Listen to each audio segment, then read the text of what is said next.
Assalamualaikum warahmatullahi wabarakatuh. Halo sobat kisah kehidupan. Bagaimana kabar Anda hari ini? Mudah-mudahan fine dan selalu dalam lindungan Allah Subhanahu wa taala. Senang sekali kami bisa kembali hadir menjumpai Anda, dan untuk kesempatan kali ini kami akan berbagi satu kisah nyata horor yang berjudul Cerita Pendaki Tersesat di Alam Gaib Selama 3 Hari. Gunung Malabar adalah salah satu gunung yang melingkupi kota Bandung. Gunung yang populer dengan hasil kopinya ini tidak begitu disukai pendaki, karena kawasan puncak di Gunung Malabar tidak memiliki view yang cukup bagus, malah banyak dihuni tanaman liar saja.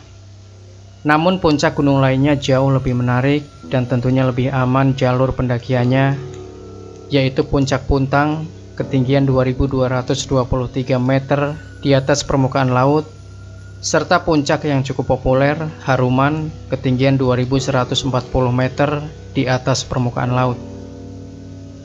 Gunung Malabar mempunyai ketinggian 2343 meter di permukaan laut. Tidak begitu tinggi memang. Beberapa puncak yang lain berada di pegunungan Malabar ialah Puncak Mega, Puntang, dan Wangian. Gunung Malabar dapat dilakukan sepanjang 4 jam pendakian, tetapi grup pendaki ini memiliki cerita gaib, dijaili sehingga masuk ke dunia gaib, dan mendaki sepanjang 3 hari 3 malam. Cerita ini diupload oleh akun Facebook Apri Andika pada tengah bulan kemarin. Dia bersama 5 orang temannya mendaki Gunung Malabar di Jawa Barat pada Kamis 20 Juni 2019, dan tidak menduga mereka turun di hari Minggu 23 Juni 2019. Apri Andika pergi ke Gunung Malabar bersama Agan, Adul, Irgi, Kipot, dan Ahmad. Mereka mendaki gunung ini setelah melakukan sholat maghrib, dan pada awal pendakian telah dikasih tahu jika gunung ini masih menyeramkan. Kendaraan telah diparkirkan, logistik telah ditambahkan, dan carrier telah diatur ulangi. Mereka juga pergi dengan penanda aneh pertama, yaitu ada anjing hitam yang menggonggong terus-terusan, tetapi tidak diacuhkan. Penanda kedua yang tetap didengar ialah suara besi yang dipukul bersautan. Itu satu keganjilan, sebab mereka ada jauh dari pemukiman, sampai pada akhirnya berjumpa muda-mudi di tengah-tengah hutan, tetapi tidak diacuhkan juga. Lalu sampai juga mereka di pos 1, fenomena mulai nampak saat Apri Andika menyaksikan sosok makhluk warna putih dalam suatu pohon besar, dan dengannya tidak ingin memikir lebih. Usai istirahat mereka meneruskan perjalanan.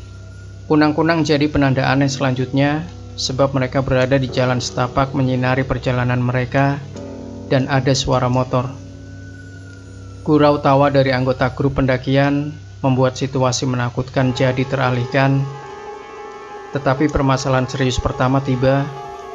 Sesudah beberapa lama berjalan dari pos 1, kami semua mulai kepanikan pada jalan setapak yang mulai bercabang, bersamaan hutan yang makin lebar dan rapat. Anehnya, antara kami berenam, Irgi, Ahmad, dan Adul pernah mendaki gunung ini seringkali awalnya, tapi mereka merasa ketidaktahuan pada jalan yang kami lewati ini, tutur Apri Andika.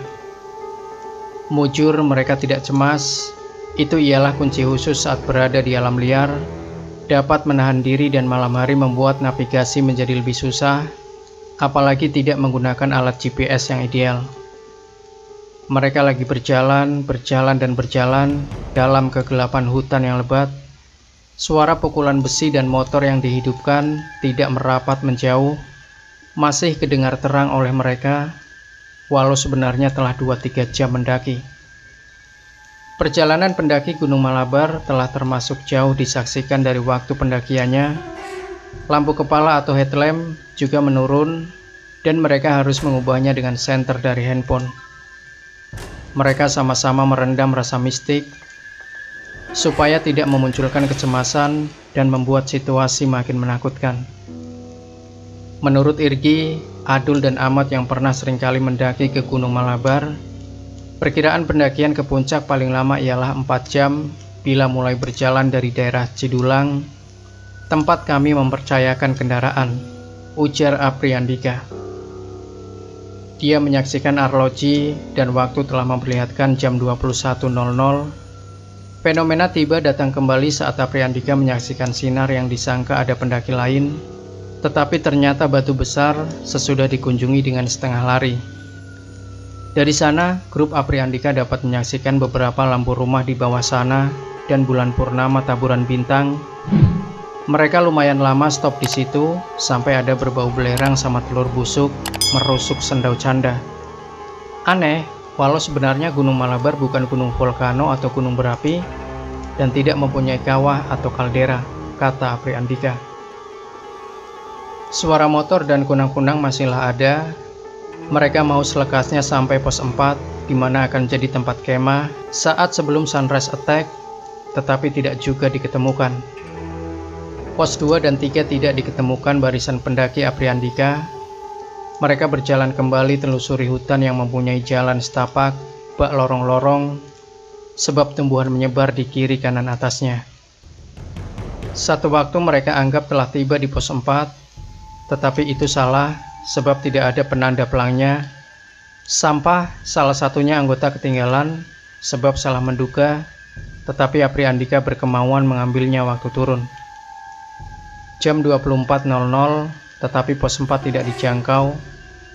Suara motor dan pukulan besi telah lenyap, kunang-kunang masihlah ada. Gurauan barisan pendaki Gunung Malabar ini mulai lenyap, tetapi ada suara meminta rokok kedengar terang, dan mereka meremehkan, lalu meneruskan perjalanan dengan skema berpegangan dengan tas keril semasing. Salah satunya anggota Apriandika lakukan penandaan jalur dengan menanamkan tongkat kayu di tengah jalan setapak, lalu meneruskan pendakian. Betul saja, mereka berputar di lokasi yang sama dari sore hari. Kami serempak duduk pada tempat itu dan mulai berdoa dengan disertai rasa yang campur baur. Kami terduduk lumayan lama, cemas, takut dan resah, bingung harus meneruskan perjalanan atau kembali pulang, tutur Apriandika. Dia lalu merekomendasikan berjalan naik dibanding ke bawah, berdoa dalam hati. Mereka mengharap mendapati pos 4 dan tidak jalan memutar-mutar kembali. Tidak diduga, disertai doa 15 menit selanjutnya, pendaki Gunung Malabar ini sampai di pos 4. Diikuti pelat besi terpasang di pohon besar. Mereka kecapean. Ini kejadian istirahat sesaat, dan langsung ada yang tertidur dan ada yang membuat makanan sampai membuat perapian di sana. Ujian tidak stop di situ, mereka masih dipantau penunggu Gunung Malabar.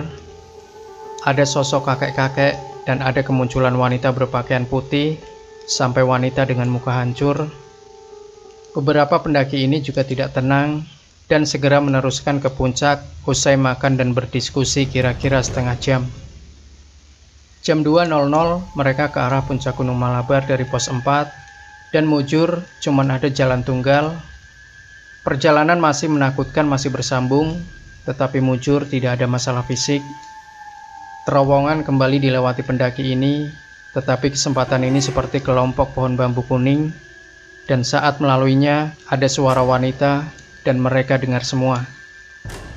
Mengucapkan syukur, vegetasi seterusnya telah terbuka, mereka percepat cara, mereka telah dekat sama puncak, tetapi kali terhambat oleh jalan buntet sebab kehadiran batu besar.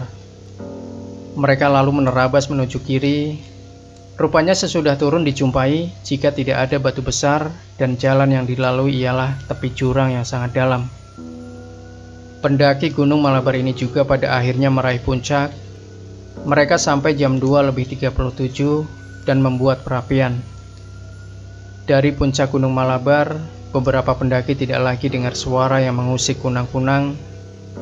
Kami berasa puncak gunung ini ialah tempat paling aman dari semua sisi gunung, dan hutan yang sudah kami lalui beberapa jam lama waktunya, kata Apri Andika. Mereka sampai tidak membangun tenda karena sangat lelahnya. Cuma diadakan jam 8:45 mereka turun Gunung Malabar dan mengenali jika jalan yang dilalui tadi malam ialah jalan buntet, tetapi malahan dapat melalui secara lancar dan kebalikannya. Datang di pos 4 mereka stop sesaat. 15 menit selanjutnya mereka datang di batu beraroma belerang. Walau sebenarnya tadi malam mereka harus tempuh perjalanan 3-4 jam untuk meraih dari batu sampai pos 4. Mereka tidak pernah melalui terowongan dari pohon-pohon seperti waktu melalui pada malam awalnya. Paket sisa cemilan juga tidak diketemukan. Jam 10 mereka datang di perkebunan dan berjumpa masyarakat lokal. Sama, mereka bertanya dari manakah, dan sesudah tahu dari puncak Gunung Malabar menjelaskan ngotot sekali ke tempat menyeramkan. 15 menit selanjutnya, pendaki ini datang di daerah Cidulang, tempat memercayakan sepeda motor. Saat berkunjung di warung, mereka mengetahui jika puncak Gunung Malabar disebutkan puncak besar. Awalnya pemilik warung menceritakan jika ada 2 peristiwa gantung diri di situ. Waktu salah satunya rekan Apri Andika ngomong akan pergi sholat Jumat. Pemilik warung bingung dan menanyakan naik pada hari apa. Selanjutnya tersingkap jika mereka telah di atas Gunung Malabar sepanjang 3 hari 3 malam. Mereka ketidaktahuan sebab menganggap mendaki cuman tadi malam saja. Lalu saat smartphone saya dinyalakan, rupanya sang bapak yang berbicara jika hari itu ialah telah hari Minggu. Betul, di smartphone saya telah memberikan jika hari itu ialah hari Minggu tanggal 23 Juni 2019, tutur Apri Andika. Oleh pemilik warung, beberapa pendaki ini dibawa rumah orang pandai di tempat. Disebutkan orang itu jika mereka selamat sebab ingin berdoa pada kondisi salah jalan. Demikian Sobat Kisah Kehidupan, jangan lupa berikan komentar Anda, like, share video ini, subscribe channel Kisah Kehidupan, dan kembali nantikan kisah-kisah terbaru dari kami selanjutnya. Sampai jumpa. Wassalamualaikum warahmatullahi wabarakatuh.